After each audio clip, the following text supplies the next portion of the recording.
right, Bob Chick along with David Bay for MD. We just finished up things here and wrapped it up at the New York Pro. David, Dexter Jackson ends up in the winner's circle. Not a big surprise there, but we'll get into the men's stuff in just a few minutes. But the ladies started off the night, and we had some good winners out there. Yeah, Grant came out 2 weeks, not placing as good as she wanted in Pittsburgh. I actually for a little bit. I'm not going to say that I'm going to take credit for it. On the last round, we talked because about, of us. We're taking full credit for this. Full credit But for listen, her. I think she had some good people in her ear. I don't even know what watching our show, but listen, bottom line is she is amazed with this physique. I asked her while she was on stage, she was about 2 people away from me. I leaned over. What do you think about this? She kind of nodded with a big smile and said, Well, structurally, her figure, she's only 20. So, when I talked to her, and she's a girl who likes to train and stuff, she was just going to be a little bit too big for figure. Essentially, she would have to stop training altogether. That's not the mindset she has. But yeah, I think she's a fit for women's physique. Again, structurally, she's a gift that probably anybody had in the sport. She's got enough muscle already. Conditioning, she's going to have to polish up a little bit.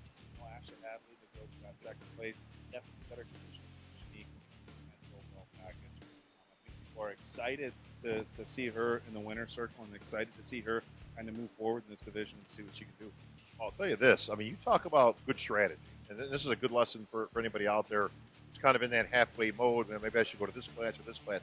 This girl just went from, probably doing okay this year, but like you say, having to make major changes to her training and all that, try to fit in, and instead switched gears, went to women's physique, which she fits beautifully.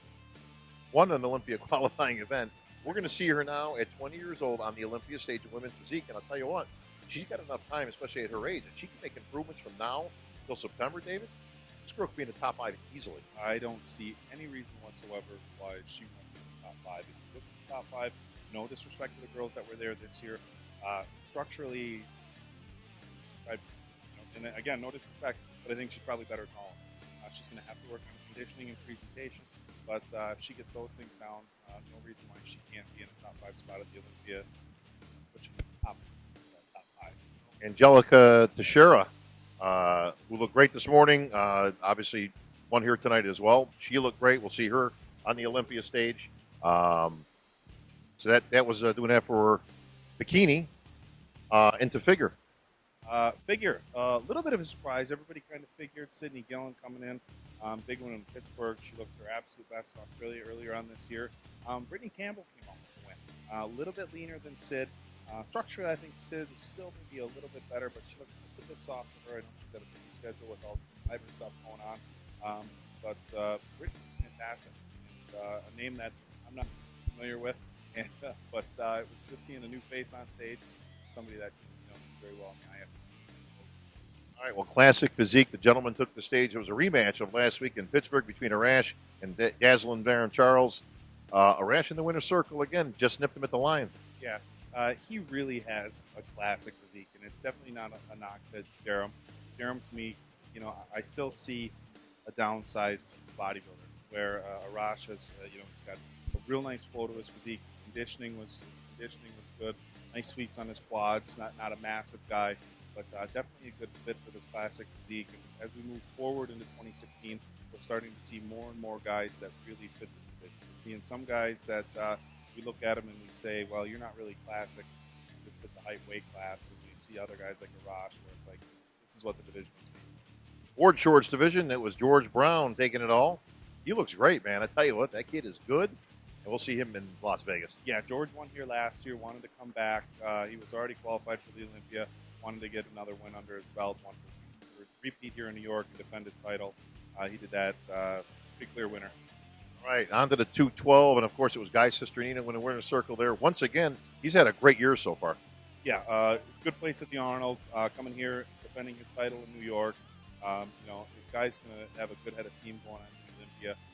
If he has anything planned yet for this year. No, he's done it. He's shutting it down after this one here. He's going to take a little time and then obviously put his sights on the Olympia. Yeah, Guy needs to just be a little bit tighter. I remember seeing Guy. It was the 2013 Chicago Pro. I believe he actually got second at that show with Tricky Jackson, but he was absolutely peeled. Now, Guy comes in great shape for every show. He's one of these guys, very consistent. We never see him out of shape. I have seen him a little bit tighter, and if he really wants to push those top spots at the Olympia, he's going have to do that. So some time off is some good. Definitely a good 212 show. Sean Clarita, I mean, that guy, you can't say enough about him. I mean, He's giving up 50 pounds to these guys in his class. That is huge. I mean, for people that don't follow this stuff that closely, you're talking two, almost three classes at the national level in terms of the weights you're giving up. That's a middleweight beating a super heavyweight for the overall. It ain't happening. But this guy's good. yeah, and this is, if you look back at Sean, like the last 10 years, this is a guy where consistently, year in and year out, he's making progress in muscularity, he's bringing better condition every year. This showing in New York, man, he looked absolutely phenomenal. His conditioning was freaky. His quad sweeps on such a little guy. I mean, you wouldn't think I think he's like 161 or 162. You know, even with his height and everything, he's a guy I would look at and say, okay, he's probably 180, 185 pounds. So when you realize how light he is, it will show that structure goes a long way. And I was absolutely, I shouldn't say shocked, but I mean, this guy just continues to wow people, and I don't see any signs of slowing down. Marco Rivera also making a very good showing in there. A lot of people could have had him flipped around with Sean, but he ends up in the second place position. I thought it was well deserved. Yeah, Marco definitely came in better than we've seen him in a while. I liked Sean's physique as a whole. Marco was a big dude. His conditioning was pretty sharp in his back shots. So it was a really good showing from Marco. You know, it still is bodybuilding, so there still has to be a size factor. If the guy is, or rather, when Sean's given up, you know, I would say at least 50 pounds to Marco. Marco was probably pushing the 212 limit. That's tough, but a good showing for all those guys. All right, on to the men's open. We're going to start from the bottom up. My man Steve Kuklo ends up in the fifth position. I got to be honest, I didn't have him that low. I could have honestly had him as high as third. I probably personally would have flip-flopped Victor and Steve. Steve, not quite as crisp as he was when he got 8th or 9th or 10th at the Olympia a few years ago. But he's got such good structure. He's so big. He's not missing anything. And his conditioning was pretty good. Overall, I like Steve a little bit better than Victor. It's nice to see him in the top 5 spot after what wasn't happening last year. I agree. I would have had him. Mad Max, another guy showing improvement. But there's still some disparity between the upper body and the lower body. Still look lacking a little bit of detail, especially from the back and the shoulder area. And that's why I certainly didn't have him beating Steve. I could have had them at least flip-flop for that. But a very good showing for Max as well, though. He continues to improve and move up the ladder. Yeah, he's one of these guys where, you know, and I said this on our forums, a lot of times guys turn pro and say something, we oversimplify it, like, well, he just needs to bring his legs up. Johnny Jackson just needs to bring his legs up. But Juan just needs to bring his legs up. And genetically, sometimes that's not even an option. These guys are squatting, they're hitting the leg presses, they're doing everything. Max is one of these guys that said, okay, he needs to bring his legs up, and he has, which is great for him, but his upper body is growing at probably the same rate. And so while he has been able to bring his legs up, there still is a little bit of an imbalance. He does have a little bit of hard time hitting his back shot. This isn't an issue. If you want to hit that back to the bicep, I don't think he has a hard time opening it up. Slow pose for him. He's damn big. Can't move. He's huge. But a good showing for Max. I think he was 7th, I want to say 7th here last year.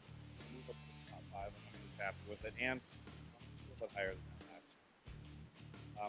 You know, but for him to be in the top 5 at the show with this lineup, he's got to be. Victor Martinez. Got to give it up for Vic, man. I tell you what, he just keeps coming back. Looked pretty damn good, and he was in the mix. I will say this about Victor. When he first came out this morning, I was, okay, he looks good. As he was closing, he got a little bit better. He definitely got tighter, you know, and I hope you guys, anybody who's been to the show knows what we're talking about. It might sound like farce to some people, like, well, they were getting better over the course of a couple of minutes. A lot of guys do, as you take the closes and holding them. Especially when you have somebody who's a grinder like Steve Weinberg, because they're going round after round. So Victor gained a lot of ground. I don't plan he was a solid third place. If Trevor goes down, but good look. Look pretty good. So while I didn't have the third, Rully Winkler, the beast, showed up again. He came out smoking. He looked pretty damn good, like he might get Dexter kind of a run. But then he kind of started to fade. You can see the water kind of start to release a little bit. You know, like it was melting a little bit out there. But he still, man, he carries a lot of beef, man, on that frame. Yeah, Rolly is as cartoony as probably anybody you're ever. So much muscle. It's he's most muscular, as cartoony. Lack of a better word, freaking cartoony. His front of a bicep, his back of a bicep. He started sweating real bad this morning. His color was running. He was fading during prejudging, but he came out tonight and was on. He looked like he dried up, filled out. Went for a couple rounds, not as intense as it was this morning. But you didn't see that water running off him. He didn't look like he was fading. A good solid finish for Rolly in second place. I mean, it's hard to hang your head when you finish behind Dexter Jackson. Everybody comes to win. You lose to someone Mr. Olympia, five-time classic winner. It's hard to be upset about. Well, speaking of which, that former Mr. Olympia bringing it once again here to the New York Pro. No surprise there. I mean, what we saw was classic Dexter Jackson. He's going to be very difficult to beat, even if he's off a little bit. And I didn't think he was off that little bit. He told me just a little while ago, he was battling a couple of illnesses. He got sick, poisoning style a couple of weeks ago, and then again last week. So he said he was battling that for about 3 days each time, but just persevered and got through. Still looked pretty damn good on stage. Yeah, Dexter to me wasn't quite as tight as we've seen him before. Now, one of the things with Dexter Jackson is you'll get some people who will critique him, but Dexter is always getting compared to other versions of Dexter.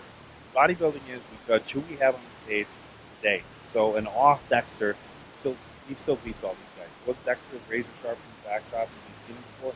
I don't think so. Was Dexter good enough to win this show? Absolutely. If there's any question there. Well, good for him. Congratulations to the champ, of course. He's actually going on to South Africa at the Arnold. Yeah, this week you'll be there covering, of course. Now that's an interesting show for a few reasons. Now I don't forecast any reason that he doesn't win that show. I don't really care who shows up to it.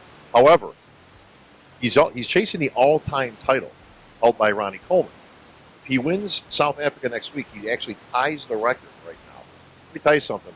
Obviously, he's inevitably going to beat the record. Obviously, if whenever his next win takes place, but he's not slowing down anytime. So he's going to end up with that record. That's a Cal Ripken to me, bro. I don't see anybody ever beating that record again. It's one of those things where he started young, and he was elite young. A lot of the guys that are going through the ranks, it takes a while. He started winning shows at a young age, it's a relatively young age, and he's been able to continue to do so far past what most guys do. And there's still a handful of guys competing in their 40s and stuff, but not that many of them are winning shows and winning shows consistently. When you talk about records in the IFBB, whoever has the most wins, it's not necessarily the most Olympias, but the most wins, that's something to be revered, and he does have the most classic wins. And Dexter can go down as one of the greatest bodybuilders. I mean, he's already one of the greatest bodybuilders of all time, but anytime you have a discussion about who's the greatest bodybuilder of all time, who's the top five, somebody's not talking about Dexter Jackson. One of the greatest. Certainly will go down as probably the most consistent bodybuilder of all time. When he gets done, David, he's going to have close to 30 wins under his belt. Now, think about that. You've got to win 3 shows every single year for 10 years in a row.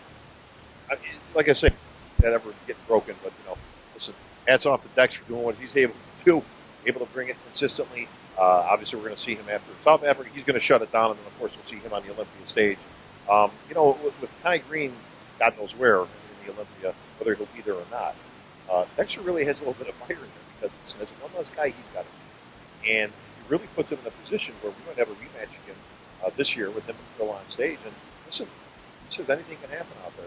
Phil better be not, he better be looking over his shoulder because I'll be right there. Absolutely. Peter calls Phil Mr. Saturday Night. He's notorious, famous, whatever you want to call it. A little bit off on Friday. Last couple of years, a little bit off on Friday. He's improved enough on Saturday to win. If you get a show where Dexter's money on Friday, Phil's a little bit off. Dexter comes in money on Saturday, Phil's still a little bit off. Doesn't make those improvements. Historically, that hasn't happened. Phil has come in for the sake of a hypothetical discussion. Phil comes in off the money for Dexter on both nights. Dexter can win. And fans would love it. The judges obviously close last year, so I know a lot of people think it's you got a knockout champ. Well, I don't think so. To get consideration, so it's not like it's some way out of whack. It's So he's the only other guy on that same list. So that's going to be a matchup we're definitely going to be looking forward to. But David, that's going to bring things to a close here in New York. You're off to South Africa next week. That'll be kind of cool. I'm actually off to Puerto Rico. Tim Gardner and the crew down there, Bubby Lupo and everybody. IFBB in the house in Puerto Rico.